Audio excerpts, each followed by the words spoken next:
All right, we're on. Do you see that? Do you guys see it? The little live on Facebook? Good. Mike, that's it. That's your cue. All right. Well, welcome everybody that's here and watching. I just want to thank Jana for kind of putting the group of us together. I kind of jokingly said earlier on email post saying it's kind of like getting the band back together. I've personally worked with everybody on this group in one way or another, personally as well as professionally. So I'm just going to kind of go around and want each one of us to kind of just introduce ourselves. So I'll let ladies first. Thank you. Jana? All right, so I'm Jana Bigliani. I'm a certified orthopedic clinical specialist for physical therapy. I've been practicing for about 13 years, and before that, I was a strength and conditioning coach. And I love what I do, so I'm right here in Lawrenceville, and I'm right here with Fluid Physio.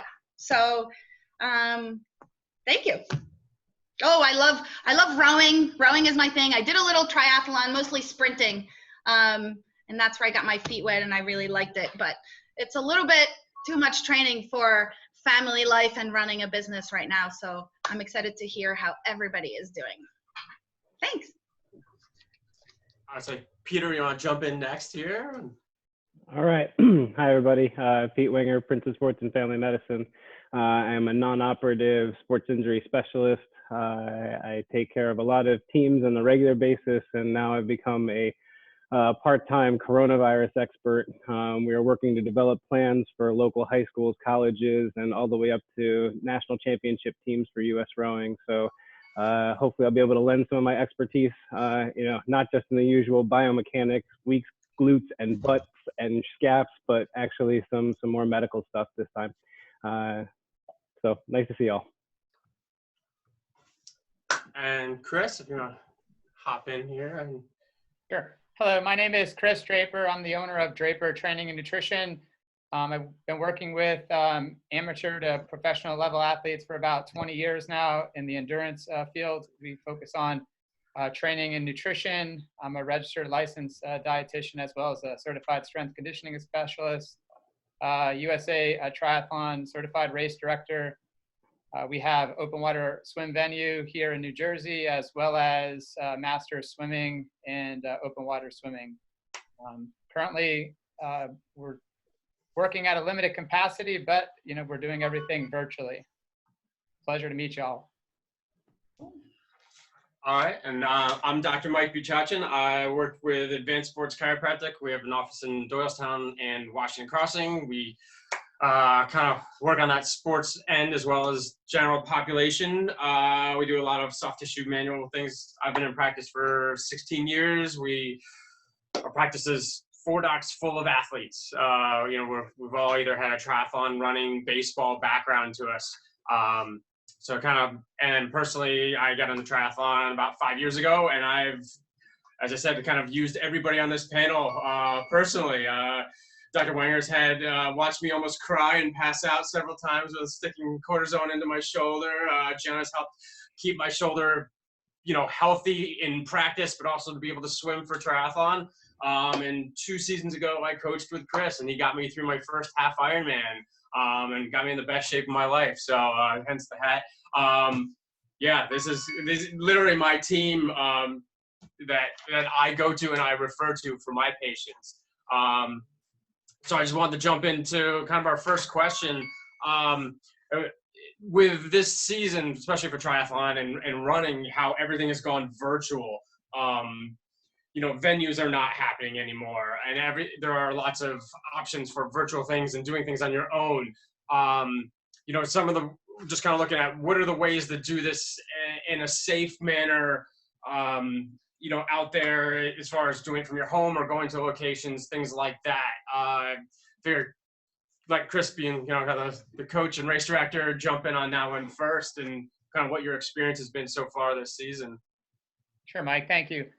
I'd like to, address this with thinking about, who, what, when, where, and why. First of all, who are you? There's a different answer for every individual out there. Yourself better than anybody else. So you don't want to force, anything that is, above your pay grade, or above your health. So most importantly, you want to take into consideration, where you are in the risk, category. I'll let Dr. Winger elaborate on that a little bit, later, but, that's most important. First and foremost, who are you? Who you are should match, where you're going and why you're doing that there. So, where a nice place to do it is, inside your house, first and foremost, if you are high risk. If you feel that, your risk, can be mitigated by going outside, nice early morning would be a time, to be able to put together, safe and effective, workouts. You're going to find that there's going to be, less traffic. I've experienced that, personally, on the trails and outside. If you can get out early morning, the traffic is pretty low. But as the day gets longer, you're going to see, greater, flocks of, folks, especially as the states, continue to open up. So again, with who you are, definitely assess, when you should go out. When there's less folks out, you're going to have a lower risk. Ask yourself additionally, why? Why are you doing this? That helps with the overall, risk mitigation. A lot of folks have at their fingertips races, virtually every week. I'm experiencing a lot of this with my athletes. I'm getting, emails and messages, daily, can I do this? Can I do this? And we always have to go back to when the world was opened up. And what we do is we do a periodization of the year. And we want to find out, does this race actually fit in the big picture? A lot of times athletes are very short-sighted. They don't quite, see what's actually going to be going on in 2, 3, 6 months. And with the corona virus pandemic, what's happening is, folks, just have an inability to say, okay, maybe September, October, I do have the capacity to do that marathon. So maybe I shouldn't go do that half marathon that is a virtual fundraiser next week. So you got to take into consideration, why you're doing something there. So the distance should match the why. And now is a time to get strong, not a time to go long for many folks. The longer you go, the greater you're going to dig into that, immune system. So you want to definitely, be able to answer that question, why. And last but not least, who are you going to be doing this with if you do decide, to go out? You want to make sure that that the person, has been quarantining themselves. They're not exposing themselves, to high risk. And you want to take into consideration, various, barriers, such as the social distancing of 6 feet, as well as, wearing a mask. And that's a major part of, the safety that you can take into consideration, during this time for, virtual racing. Gotcha. I would say, I don't know if Peter wants to add to that at all, or. Absolutely, guys.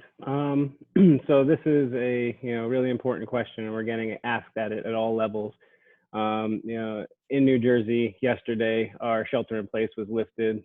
Crowds are going to be allowed up to 250 in a few weeks, and then up to 500. So, there's a lot of questions. Some about virtual racing, but a lot of them are about how do I safely start getting together with my athlete buddies. What's safe? And unfortunately, I still think adhering to the rule of guilty until proven innocent is really important.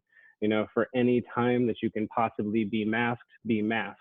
I mean, obviously, mutual masking is really advantageous for risk of disease spread, but as we all know, if you've ever tried to run with them, it's terrible for performance. And we have a good enough job trying to stay conscious rather than train. Obviously, sanitation is key. Don't let it happen by chance. Plan about having ways to clean yourself and keep yourself out of harm's way. Avoid goodie bags, avoid stores. Again, social distancing is really one of the major keys that we have. I could foresee now the way that the laws are going that there may be late season races, and there is a lot of unknown about the way that disease transmission is going to happen. So I don't foresee, or it's not an impossibility that there's going to be COVID at these races. They're talking about nutrition and hydration and self-support. So if we are talking about doing those races, make sure you talk to your coach, because again, training with new gear should not be left for race day. last in my little spiel here is about coronavirus specifically in terms of where we are right now. And I'm not going to belabor this point for hours, even though we can. You know, key factors are as we know what we don't know and know that this is a very highly unpredictable illness. Everything that we make recommendations for today on June 10th may change, next week, in the next hour. The key is that we got to pay attention to research. We got to pay attention to our medical experts, and know that there may be a difference in the medical recommendations versus the legal ramifications of congregating. Every state's different, so make sure you study your local and state laws, but anticipate people are going to be coming back out, and know that there are some issues that athletes post-coronavirus are having that inhibit their return to exercise and performance. Important in that same statement is the fact that there's only 5 papers in existence about it. This is a very new and evolving thing, and you as an athlete, as well as myself and everybody on this panel, we're going to pay attention to it, because if mild illness can create a situation where we get exercise intolerance, like that's a serious conversation to have. So protect yourself, be master of the information, go after and learn about this stuff, and don't just wait for it to come to you through like Running Magazine or something like that. I like active patients. Everybody on this panel is all about those active people that are engaged in taking care of themselves, and so let this be an extension of that. I see. And Jonna, is there anything I guess you add on to the whole mix here? Yeah. Thank you. Yeah, I think definitely what Chris brought up, and the why are you doing all these races, and the fact that you need to be part of the periodization, I think that's great. And more so, the reason why you ask yourself why, and why you have that training plan, and why you do the research for yourself and not just wait for it, it's because you want to prevent injury and perform well. So knowing that there may be some of those races that are going like, oh, it's a virtual race now.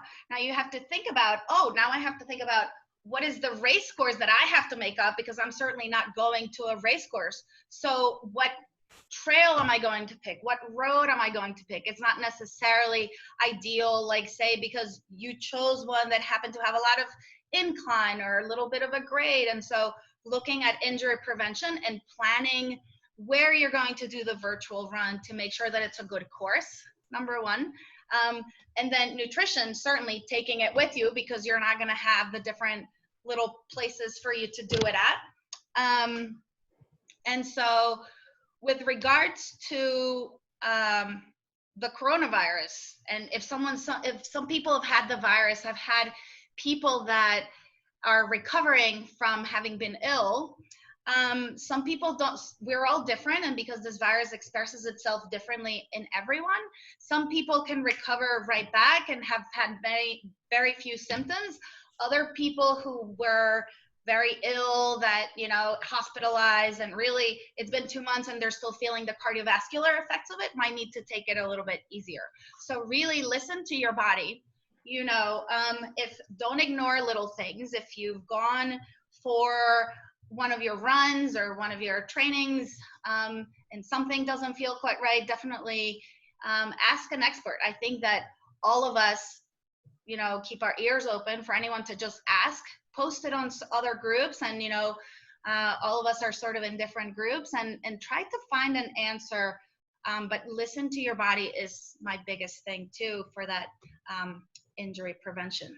So especially with gyms still closed, I think now we can experience it with these days of heat and humidity. But yeah, as Chris said, planning those workouts. So I think that's the biggest safety precaution thing that I was looking at. And stick to the plan. So yeah, cool. Thanks. One of our other questions that came into us was about heart rate and with training, and using that or not using that with coaching, and kind of explaining how to better use that or not use that. So I guess again, kind of start with Chris on the coaching end, and then kind of getting into the medical end, if you will. So. Hey, Mike, thank you very much. So I think I saw this question on Facebook there, and I think what the individual asking the question, was, referencing was, overtraining syndrome, and, specifically Maffetone and Larson, they put out a nice, paper, some time ago. And what they were focusing on, was being, fit and healthy. And to make it relevant, during this time, should you use heart rate? Shouldn't you use heart rate? In my stable of athletes, it depends upon the individual. With majority of my athletes, I have a pretty good, relationship, with them. I'm able to see majority of those, in person. If not, we do things, virtually online. So we develop a pretty good, relationship where we're sharing, data back and forth. And if it's not heart rate, it's going to be subjective data. So to answer the question specifically, to use it, not to use it, or who should use it or shouldn't use it and why, with heart rate, it allows us to determine, what system are we using? Are we training aerobically? Are we training anaerobically? And I like to, work with my athletes who I can't trust. And they're typically the type A overachievers who can't sit still, that are very driven. And specifically during this time, they're having a very difficult, hard time. I don't like to be a dictator. I like to be a hands-off coach. I like to give my athletes a long, long leash, and I'll let you do your thing. When you do your thing, and then we try to, debrief. I don't do it a lot. I'm not going to point, fingers this way, that way. It's like, I'll give you those wide berths. But if you go out and right off the bat and your heart rate is jacking up, say 180, beats per minute, and you're continually sustaining that, for, hour, 2 hours, plus, we're barking down the wrong tree. Specifically, referencing back to that Maffetone Larson, when you're going to expose yourself to a very high anaerobic threshold, you're going to end up fatigued and tired, and you're not going to be able to absorb the training properly, which is going to, reap havoc on your sympathetic nervous system. And Dr. Winger can elaborate on that a little bit further. But what are we trying to do here? Going back to what Gianna was talking, is the why. We want to do events and activities that make us healthier, happier, and fitter. And when we sit and go out there and basically blast ourselves anaerobically, we're doing damage, and we're not going to be progressive. And we run a very, very high risk of being immunocompromised. And this is a time and a place that we don't want to be. So during this time, if you're an individual who has, very, very poor self-control, it's a good time to, work with heart rate. And specifically with my athletes, we like to start off, with doing threshold tests to devise, heart rate zones, as well as, power zones. We don't always use them specifically, but we like to have them in the background so we can guide our athletes and debrief and say, hey, you know what? You are fading, into oblivion there, during that third, fourth, interval. Let's, tune it back a little bit. For individuals that have pretty good self-awareness, I like to, have the heart rate data. We share our data back and forth, on a virtual platform. And it's always nice to see, did their efforts, match the metrics. So to, summarize that, heart rate training is good, to help athletes, be able to complete workouts and sessions that are going to be progressive towards a bigger goal, and also reducing, risk for injury, as well as potential, overtraining syndrome. And I think that's a nice place, for the panel to take and elaborate a little bit on those physiological factors. Yeah. I was thinking, Peter, if you want to add to that. And Absolutely. This is a topic that's very near and dear to my heart, and I talk to a lot of athletes and a lot of elite athletes about these issues. So first off, I am on the side of the fence where heart rate is an essential tool. It's a good vital sign, and you can get a lot of information from it. the idea is like, what are we going to do with this information? You know, are we going to live, you know, every day by looking at your watch, or do we treat it like a metric, like everything else, like RPE, which is rate of perceived exertion, or just getting up and taking that 1 or 2 minute self inventory of how we're doing? I think heart rate is, you know, important, but it's just as important as, you know, the subjective experience. In terms of heart rate zones, you know, the concept here in very, very basic terms, and again, we can go into the weeds very quickly here, but, you know, if you are working at the top end of your heart rate max, when pushed to the limit, you've got no reserve to go harder. If you work at a lower heart rate, there's a potential to increase the top end fitness so that you are achieving faster times at a lower heart rate. And again, when push comes to shove come race time, we have that ability to dig deep, push a little bit harder. This also is part of a bigger training scheme that you know, again, if you have a coach, that this is going to be stuff that's weaved in for you to get you to perform, is that there's a lot of hard efforts that push the threshold on your top end a couple of times a week. And that's, you know, your quality days. And then, you know, there are days where you just ditch the metrics and you go slow and you feel it out with your body so that you're not, you know, constantly running on the throttle. You know, this is one of those times where Wenger goes Wenger on his patients, is that, like, done wrong, you break yourself. You know, I see athletes too often and too frequently that go with too much effort and it's too consistent of a workout. You know, they're the type A runners that Chris, discussed. They're constantly in my office.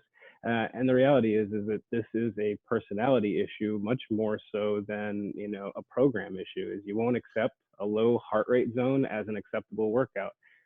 You know, the reality is that you can't be counted on, you know, when you can't account for all of your variables. Race day comes, it gets hot, you know, we use new fluids and everybody's like, I couldn't do it, my stomach. You know, the idea is like, when crap goes sideways, you know, for you consistently, that means your training program doesn't have the resilience to tolerate the additional workload.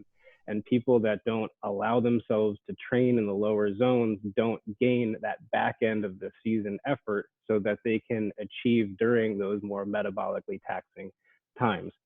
Second group of athletes is the too little effort too inconsistently. You know, again, very annoying. Like, if you don't put your effort in, don't complain about the results.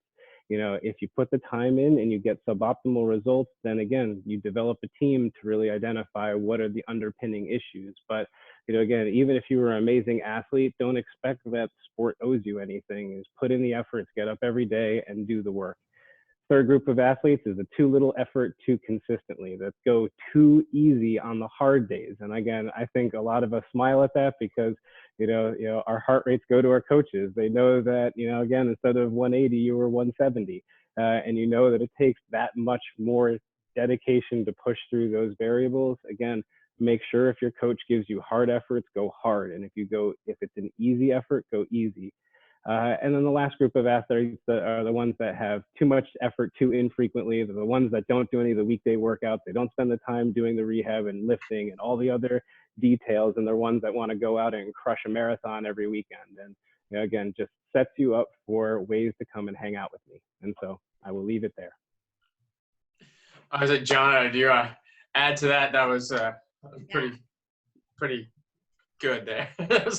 Yeah, I think that going from the first thing that Chris mentioned, that you guide the athletes. That's why coaches are there. That's why programs are there, to guide the athletes, because we all have different personalities. And, you know, some of us just gotta just go really hard and you feel like you have it all the way. But when Dr. Wenger mentioned that heart rate is a metric, it's just like running a business. It's just another part of the equation, and you have to take it as that. You take it as the part of, like, okay, oh, there's my heart rate. Oh, there's, how do I feel? Oh, this actually felt like a pretty light activity or moderate to hard. And then it's like, okay, how do I feel? How does my body feel? Do I feel like I still could push it? So it is just another different way to measure it. And I think it's a good one because it can be a nice objective way where your body is telling you, hey, guess what? This, you know, either looking at the resting heart rate, for example, if your resting heart rate all of a sudden goes up and, you know, during your workout, it was still kind of low, it's like, those things shouldn't happen. Let's take a look at, you know, how are you sleeping? How are you eating? Especially now that we have this crazy virus going around, is that something that I should be paying attention to? Because why are these not matching? I think I'm okay. So really, so following what your coach tells you, those lower intensity days, I think that those, just like active rest and recovery, that's where we build our body. That's when our body actually does its thing. Our job is to do our coach tells us the workout, we follow the workout. Oh, we did our job. Now you need to chill out and let your body do the rest. Let your body recover, let your body get stronger. That's when it builds itself up. Make sure you give it the right nutrition, obviously. But that's where our body builds up. And so really, that's where, you know, if you have access to a coach, great. If you don't have access to a coach, then keep track of it. Keep track of your heart rate, because you can see that it's a way that your body's communicating with you, when sometimes our minds just want us to go, go, go. So it's definitely an important part of, I've seen it in other athletes where they look at the heart rate, it doesn't match what they're supposed to be, and all of a sudden they end up with injuries. And it's like, yeah, you know, you look at the old record and the heart rate was trying to tell you something before. So definitely, having used it myself when I used to train a long time ago, it really can be a good tool. So if you're trying to build that base, like, ooh, how low can my heart rate get while I'm still exerting myself? So it can be a game. So make it as a game. All right. So the next question that came into us earlier was the almighty running mechanics question that kind of is on everybody's mind, you know, and it kind of was keyed towards injuries that they'd had or surgeries and little quirks that made them a little bit different. And is that need to be something that needs to be addressed, or just to work with what you've got? So I guess we'll start with, Gianna, you know, first up to bat here on this one. Yeah, I think that when people say, oh, you know, I've had all these imbalances and surgeries, and I don't have time to do your PT exercises. It's like, I'm already doing this, and I'm supposed to go to work, and I'm supposed to feed my kids. How do I do this stuff? I can't do that. It's like, well, that's why you have either, if you have a coach, great, let's communicate. That's when you make sure, like, hey, you know, this is what's going on physiologically. This is what's going on in your real life. And let's put it all together so you can fit it in. Because there are many aspects that involve the rehab or the prehab, as some people say, that can very easily be snuck into that workout. And then it's just part of your warm-up, which you should be warming up anyways, right? You're only going to get better if you warm up anyways. And so I do think that it's important. Everybody is different. Everybody physiologically, it's different. Everybody's musculoskeletal system is different. Everybody's character is different. And so I think it's important to know where you stand before you start your training. So if you're able to go to your physician, to your coach, to your physical therapist, and get to your chiropractor, and be able to get a before, like, oh, how do I look? See, how's my posture? Do I slouch or do I stand? Like, what does it look like?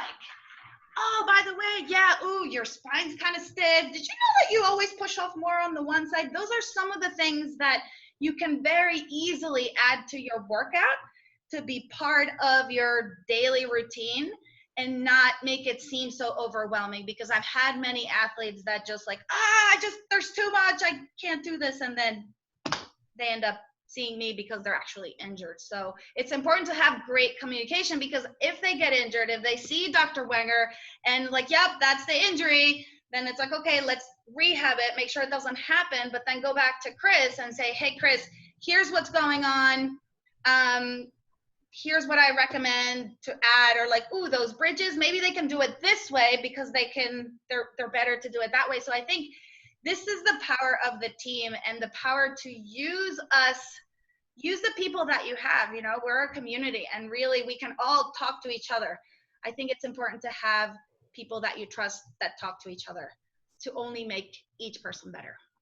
So yes, everybody's different.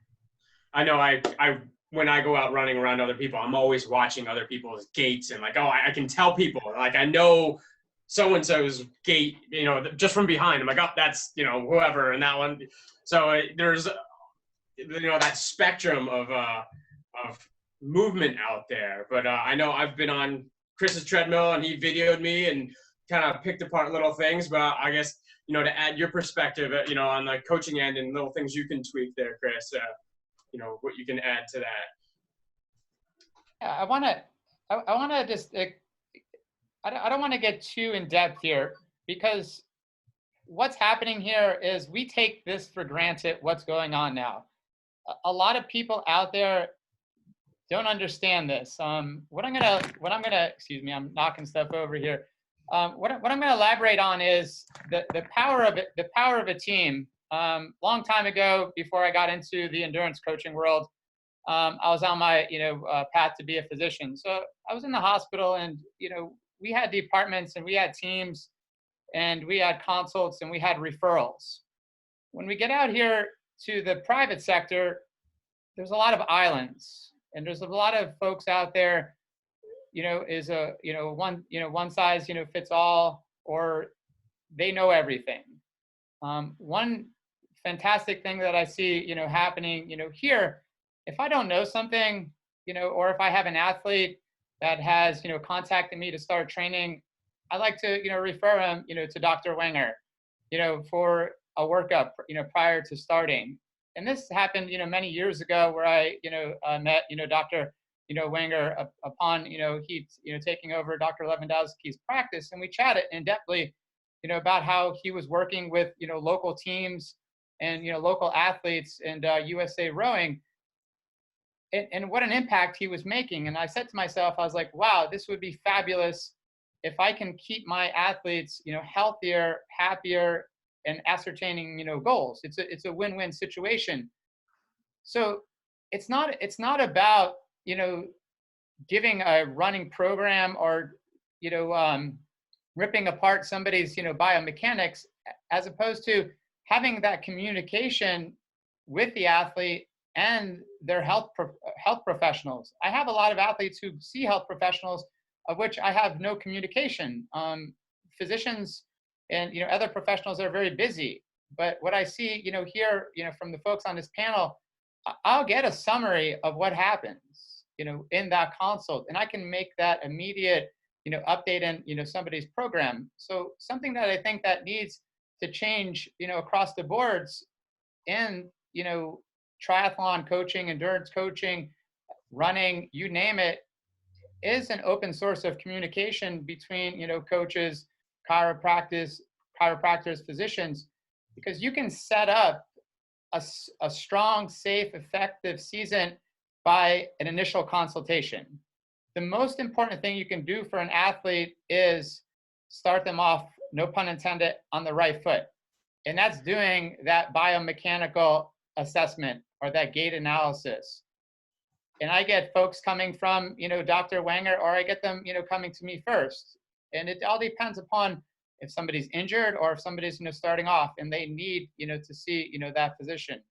So most importantly, to have good, gait, good strength, good biomechanics, and success for a long, strenuous season, for example, with an Ironman, it starts off with that initial consultation and that constant, back and forth communication between, the coach as well as the health professionals, because we are the first line of defense, for that athlete and their success. All right, so Peter, is there anything you Yeah, on this one? I'm sure my patients that have seen me know that I've just been itching to chomp in on this question. And, the reality is like, the question is indicative of, should I have a team or not, right? If we, care to do this stuff or we don't care to do this stuff. So let's get that question right off the bat, is that, yes, if you develop a team, you're going to get to know yourself a whole heck of a lot better, know the things that make runners fall apart, know the things that you yourself as an individual need to work on. If an athlete comes to me and can't self-reflect and identify the top 15 things that enables them to, either be successful, or those 4 or 5 things that keep, coming back as reasons why we can't be successful, then I think we don't do enough self-reflection time. We've heard everybody talk about building a team. I totally get that. But the reality is that the Run Stride evaluation is a great introduction to a team of people. I find that for my athletes, when I'm either talking about the high school athletes that are looking to get to Division I, and that's regardless of what's going on with coronavirus, we still have a recruiting class that we're still in the midst of this, trying to train through injury and performance. Whether it's the Yankees folks that we put together a screening program where 4 or 5, or if it's an injury-prone athlete, 10 times a year, we're going over their movements, because again, you don't leave things to chance. It all starts from an evaluation, whether it's from Chris, Mike, Jana, or myself, is that we get objective data, we build our objective data set, we get subjective data from you on how, the workouts are, helping address some of these issues. And then we make reference points, and again, we reflect on that data. It's not about ego. It's about seeing, are we progressing down that path to performance? Run Stride evaluation is a key component, especially if you're talking, long distance runners. Every single one of us do things that are jacked up, and it takes a humble person to say, you know what, I need to listen. The problem is if you say you need to listen, you need to back it up.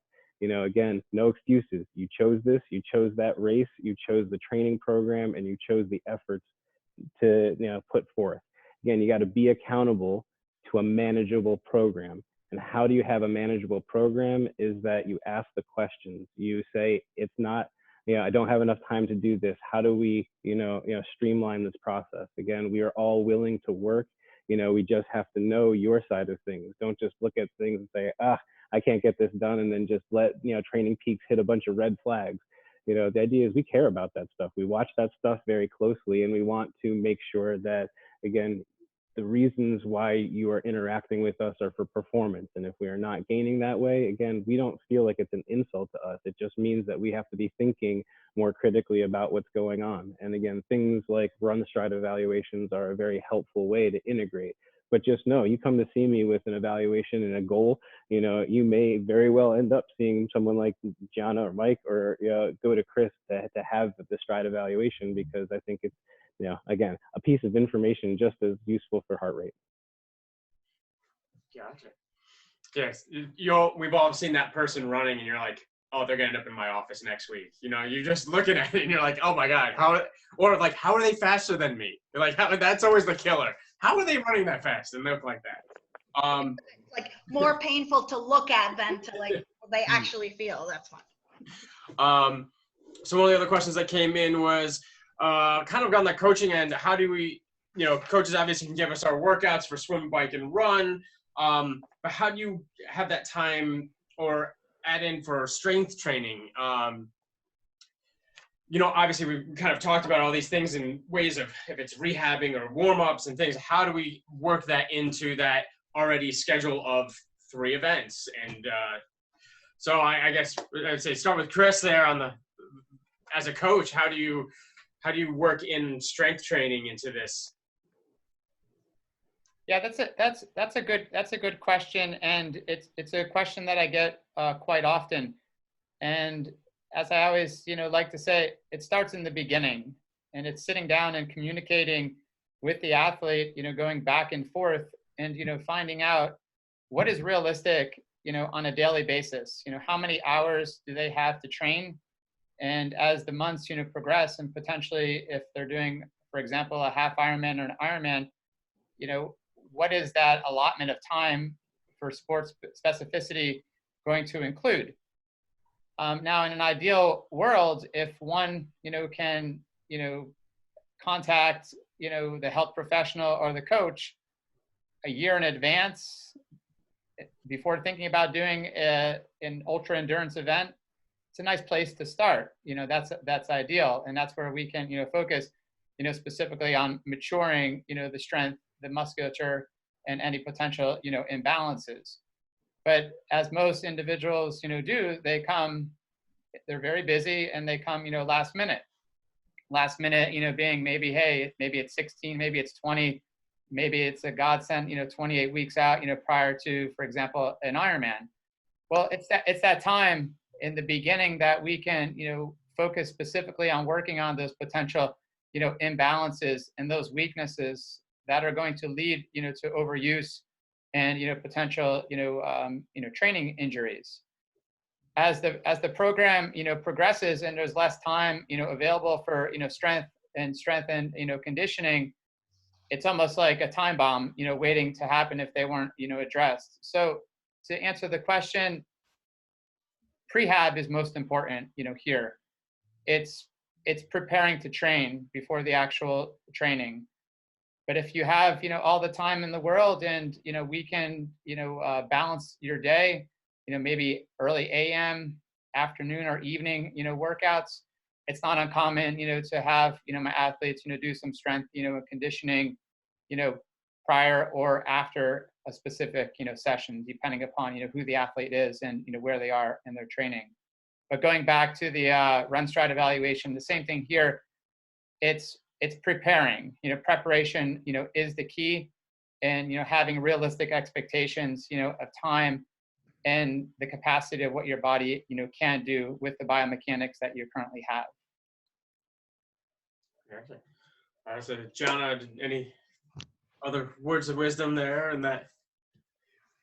Yeah, I think, as Chris mentioned, imbalances and weakness lead to overuse. That's following the plan. And I guess it's, people, we say prehab, but it's really just, sometimes you can strengthen your body to undo what your activity does, right? In this case, swimming, we have cycling, right here, cycling, and then running. So different movements. Everything is, we're going from here to there. There's a lot of rotation with swimming, right? But otherwise, everything else is this way. So we need to add some of those rotational components so that we can keep our body balanced. Because ultimately, it's all about movement. And so if in the strength training aspect of it, strength training is just like speed and endurance, there's a periodization that goes along with it, right? You start out with that anatomical adaptation where you do body weight activities, and you get the body to start moving at its most basic level, right? And then you can take to maximize strength. And so there is a system of how you progress and why you progress, because with training, you want to peak at the right level. So you're not going to be doing heavy lifting right before you go to the race. So again, there is that system. But ultimately, before people start lifting and doing, upright rows or calf raises or bridges or all of our favorite glute exercises, it all goes down to basic movement, right? Everybody as a baby you just got up and started running and you started walking. Some people crawled first, and parents don't teach their kids how to walk, right? They don't teach them how to run, they just go, right? It's just that everybody's different. And so we evolved as individuals to, guess what? We all sit in the chair all day. You're in school all day, then you stand up. And sorry, you can't see my hips on it. But you kind of you go for a run. You forget that you can extend through your hips, and hence the butt weakness that we all hate so much. And so it's about movement. If you go and you say, oh yeah, go do your squats in your strength training program because they're good for running and strength. But if you don't know that you need to fully extend your hips and finish that movement, it's just bringing it back to the basic. We talked about just looking at the stride to connect everybody, but just look at the basic movement, because sometimes that strength training program can be a little tricky for people that never had the experience. And so if you don't know how to move, that's going to be a sort of like another place where you can get injured, another sort of liability to your training. So it's important to have the right training and that fits into your lifestyle so you don't overwork. So back to basics. Peter, anything to add as well? Yeah, this is a really good question. I think, the way that I read it, there is one key word here: trust, right? Again, we've been talking about building a team, but, the question as I read it is, how do I trust somebody to build a workout that hasn't seen me? And the reality is if you're doing this off on your own as an island, it's going to be a recipe for failure because somebody has to be monitoring the biomechanics. So the idea is if your coach isn't in person, there has to be a liaison that's going to communicate clinical examination findings back and forth to these, shareholders in athletic performance. Because if the coach can't see you, you can't just prescribe generic programs. We are not generic people. We are doing exceptional things. And as a result, our programs have to mirror what our goals are.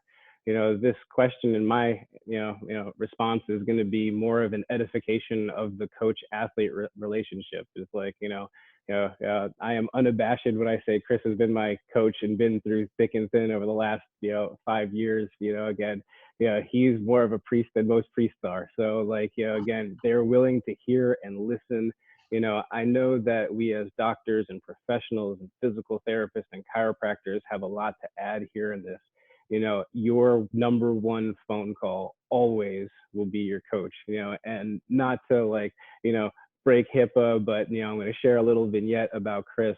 During this coronavirus, one of his athletes was trying to exercise with severe lung compromise, and it triggered him to make a phone call in the middle of the afternoon to say, dude, we got somebody that's doing the wrong thing for themselves. Please help them.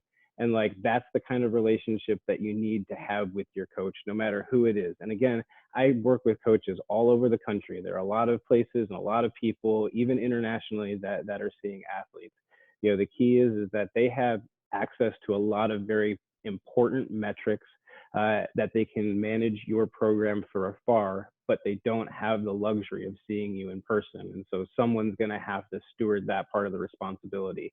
The data that coaches get are all about performance, trends over time, subjective information about your recovery from intense workouts, issues about injury, and obviously consistency is something that coaches will absolutely be monitoring in on. But the idea is spend the time and invest in that relationship. Often your coach is going to be able to link you in with a greater team and help facilitate visits. Again, they can speak on your behalf because they've invested that time in you. So like I say, again, we all have important roles in healthcare, but it's now time to see for us endurance athletes how truly important that the coach is like the linchpin for all of this stuff. So that's where I leave this one. And one of our final questions that came in ahead of time was pretty specific, and it was talking about how they can improve hip flexor balance given their vertebral body rotation that causes some acute pain occasionally. There's a lot of things to unpack in that question. I said, Peter, if you want to jump in first on that one. So, again, we all could beat this question to death from every single clinical perspective. I would say a working understanding of functional anatomy is really key. Just know that hip, core, and pelvis are comprised of chains.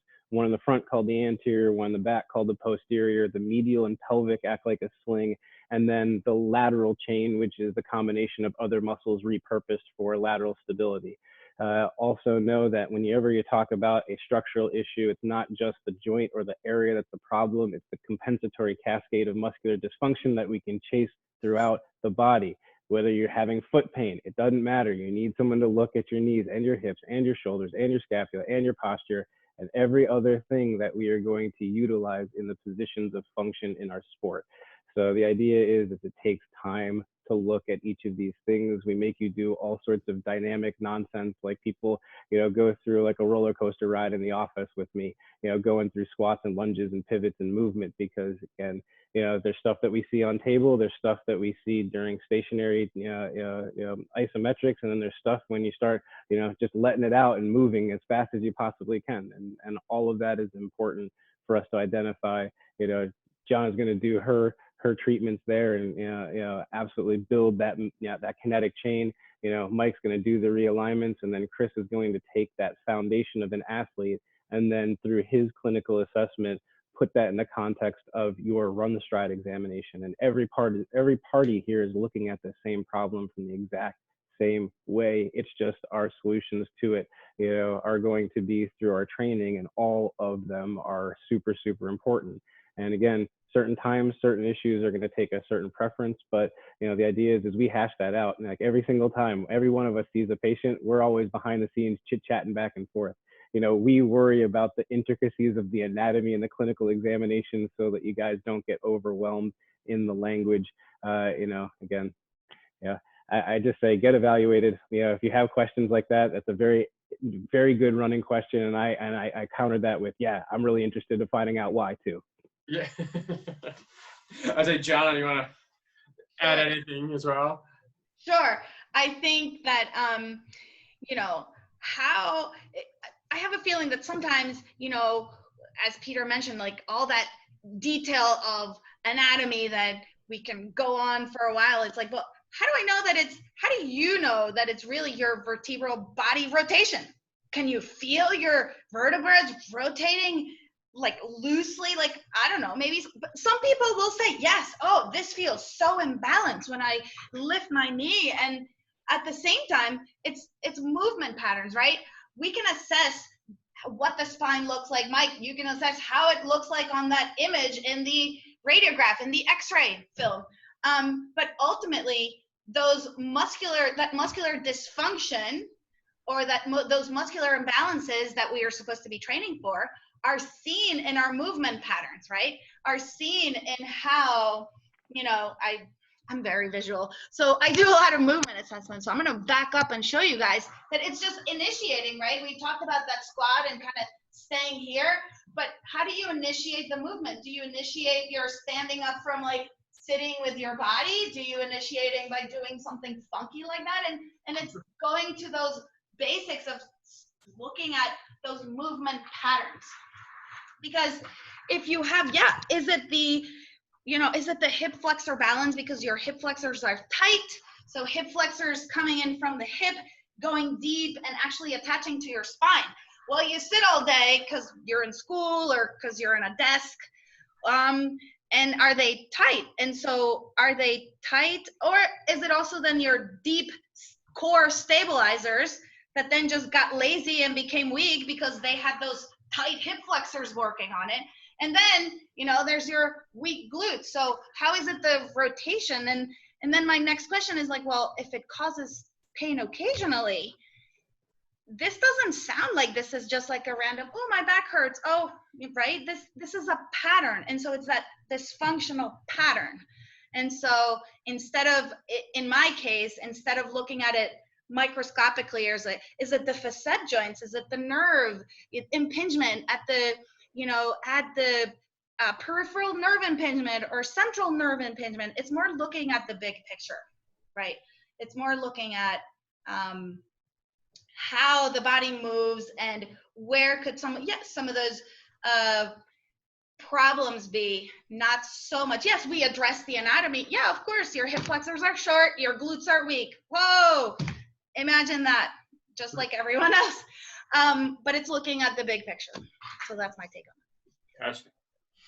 Yeah, I wasn't sure if their question kind of came from a status of like knowing, like maybe they have a scoliosis or they have some lumbar curvature. And it's like, well, in my eyes, like, well, obviously you're going to have, imbalances there because your structure has grown that way and that's where you're at. And like, all right, well, now we got to work around that. It's not a sentence for your inability to do these activities, but yeah, it's going to be that underlying imbalance that we got to work with. And, down the road, we got to manage it. Like, as we've been saying, it's like, as a group, we kind of need to kind of take all our perspectives and work with it so it doesn't turn into those acute, I guess they were saying they were having, routine acute pain. It's like, well, that nobody ever wants. And is that because you're structurally off? You're crooked.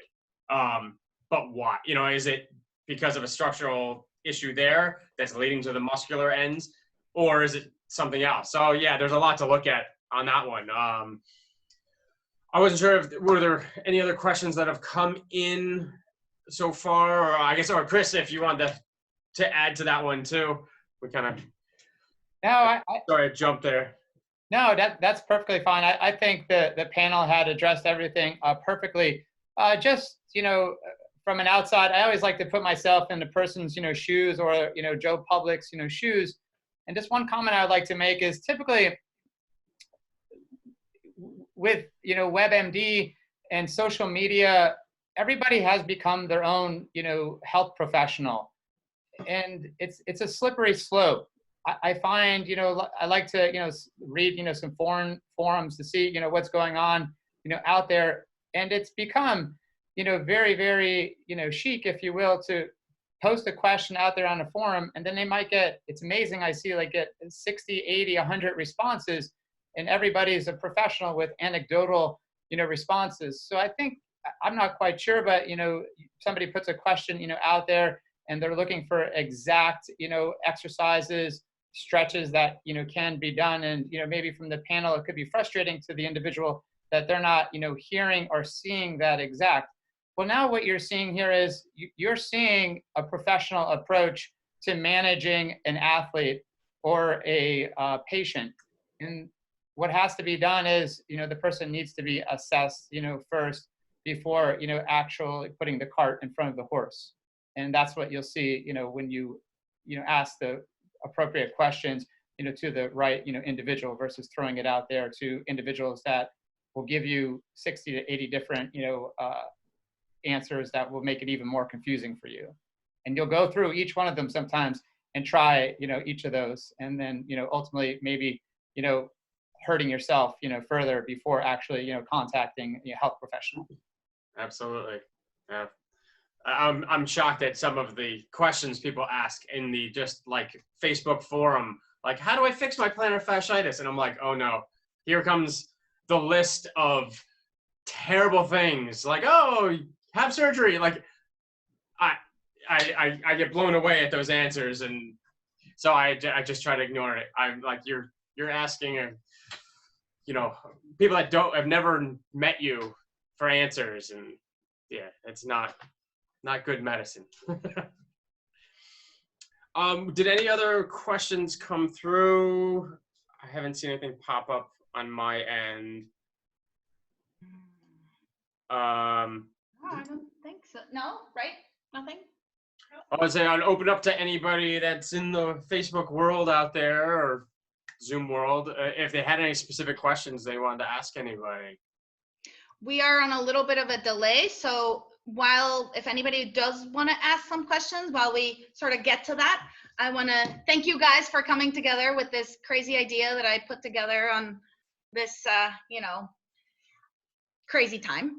I want to say to everyone too, to those in the panel, if you're willing to share your information, we will put it up on our Facebook links. That way, if they have questions, whatever you want to let me know, and we'll put that. I know I can always email through Facebook or get our right email. And the other thing, if people share their email information, then we can share it. We have this in recording format. So after we put it together and make sure that things are sort of organized, we're going to be putting it up on our website, and we're putting it up on Fluid Physio's website. And then you guys could also, I'm going to give you guys a downloadable form so you can also put it on your own websites as well.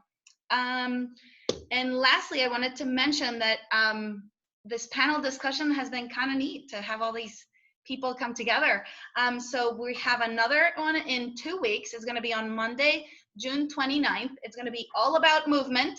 It's going to be Carrie Mandel talking, a yoga instructor and owner and crazy runner and Ironman athlete. It's going to be Christy Rosenberg. She is our movement specialist, movement coach, and personal trainer.